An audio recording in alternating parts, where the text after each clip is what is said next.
वीर वीरमदेव राजकीय स्नातकोत्तर महाविद्यालय जालोर के यूट्यूब चैनल पर आप सभी का स्वागत है। प्रिय विद्यार्थियों, आज के इस वीडियो में हम हिंदी साहित्य के इतिहास के अंतर्गत आधुनिक काल में छायावाद के बारे में सामान्य सी बातचीत संवाद करेंगे। छायावाद का सामान्य अर्थ, विभिन्न आलोचकों ने छायावाद का क्या स्वरूप बताया है और छायावाद के प्रमुख कवियों और उनके रचनाओं के बारे में बातचीत करेंगे हम। चूंकि छायावाद दो शब्दों से मिलकर बना है, छाया और वाद। हम सभी जानते हैं वाद शब्द विचारधारा से जुड़ा हुआ होता है और ठीक इसके आगे जो छाया शब्द है, इस शब्द में विभिन्न विद्वानों ने अपने अपने तरीके से इस शब्द की व्याख्या की है और यह शब्द आलोचना के जगत में काफी विवादास्पद रहा है, क्योंकि विभिन्न प्रकार के जो वाद है, जैसे प्रगतिवाद है, यथार्थवाद है, आदर्शवाद है, ये ऐसे नाम है कि उन्हें आसानी से समझा जा सकता है, परिभाषा में बांधा जा सकता है। लेकिन छायावाद एक ऐसा शब्द है जिसमें कोई स्पष्ट भाव अर्थात अर्थबोध नहीं हो पाता। बावजूद इसके विभिन्न विद्वानों ने अपने अपने तरीके से शोध अध्ययन से इस शब्द की व्याख्या का प्रयास किया है। हम बात करेंगे आचार्य रामचंद्र शुक्ल ने छायावाद को किस दृष्टिकोण से देखा है। आचार्य रामचंद्र शुक्ल इस शब्द को अंग्रेजी के फैंटामेस्टा शब्द से जोड़ने का प्रयास करते हैं और उनका मानना है,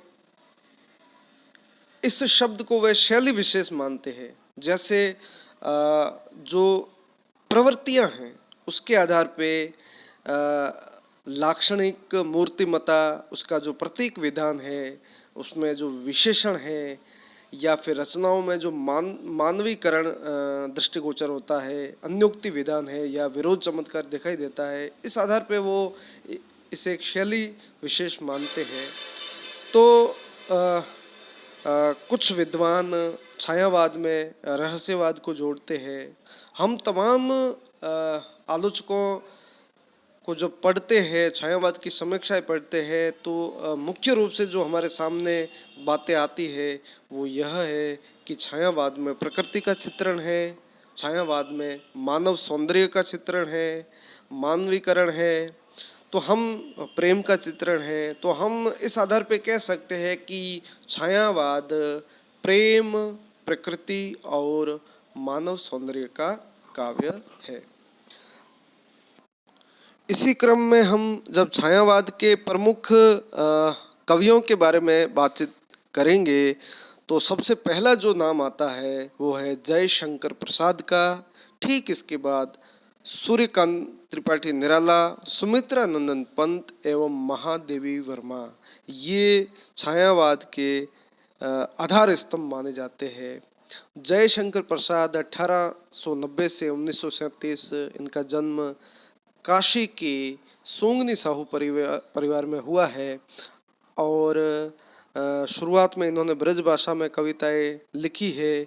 इनकी रचनाओं में भाषा, छंद, भाव आदि में अनेक रूपता दिखाई देती है और इनकी प्रमुख रचनाओं के अंतर्गत उर्वशी, वन मिलन, प्रेम राज्य, अयोध्या का उद्धार, प्रेम पथिक, करुणालय, महाराणा का महत्व, आंसू, झरना, लहर और कामायनी प्रमुख रूप से पढ़े समझे सुने जाते हैं। सूर्यकांत त्रिपाठी निराला के साथ ही हम बात करेंगे सुमित्रा नंदन पंत की और महादेवी वर्मा की। महादेवी वर्मा 1907 से 1987, इनका जन्म उत्तर प्रदेश में हुआ है और इनकी प्रमुख रचनाओं के अंतर्गत जो काव्य संग्रह प्रकाशित हुए उसमें निहार, रश्मि, निर्जा, सांध्य गीत, यामा, जिसमें सांध्य गीत में इन सभी गीतों का संग्रह है। और हम जब सुमित्रा नंदन पंत की बात करेंगे तो कविवर पंत 1900 से 1970 का जन्म उत्तरांचल के अल्मोड़ा जिले के कौसानी ग्राम में हुआ है। और इनको प्रकृति से अत्यंत ही लगाव है और बचपन से ही प्रकृति के प्रति इनका मोह उत्पन्न हो गया है था। और इनके प्रारंभिक काव्य ग्रंथों के अंतर्गत उच्छ्वास, ग्रंथि, वीणा, पल्लव, गुंजन और पर्वत प्रदेश में पावस, ये इनकी जो इसमें जो कविता है उसमें प्रकृति के मनोहर चित्रों को बिंबित किया गया है। इसी के साथ जो इनकी जो मुक्तक कविताएं है, युगांत, युगवाणी, ग्राम्या, स्वर्ण किरण, स्वर्ण धूलि, उत्तरा, रजत शिखर, वाणी, पतझर आदि में संग्रहित है। और जब हम बात करेंगे सूर्यकांत त्रिपाठी निराला की, निराला जी 1897 से 1962 इनका जो जीवन है वो अत्यंत ही जो पढ़ने में हमें मिलता है पीड़ाओं से भरा हुआ रहा है, अभावों से भरा हुआ रहा है।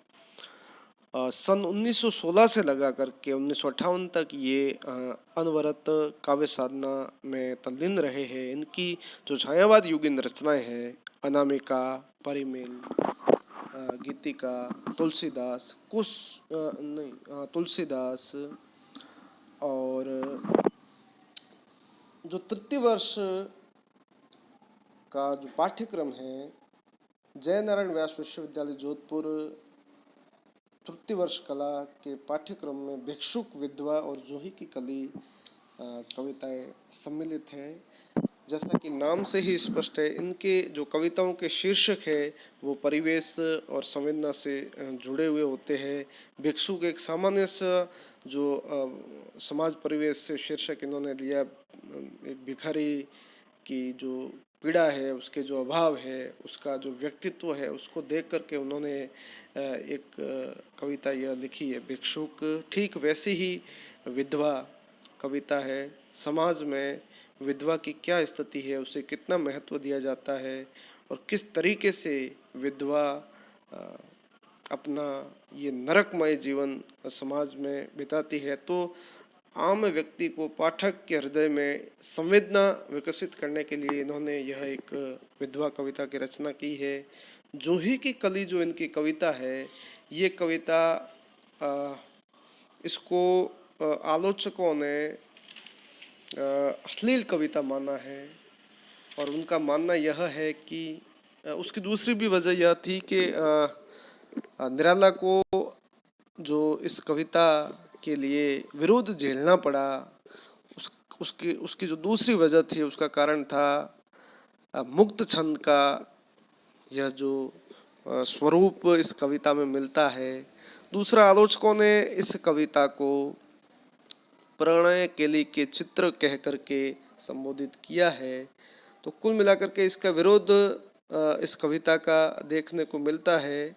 भिक्षुक और विधवा जैसी जो कविताएं है, इन दोनों ही कविताओं में समाज परिवेश में यथार्थ को चित्रित करने का इन्होंने प्रयास किया है। तो इस प्रकार से हम आगे की वीडियो में जो छायावादी कवि सिलेबस में या उनकी जो प्रमुख रचनाएं उसके बारे में बातचीत करेंगे। बहुत बहुत धन्यवाद।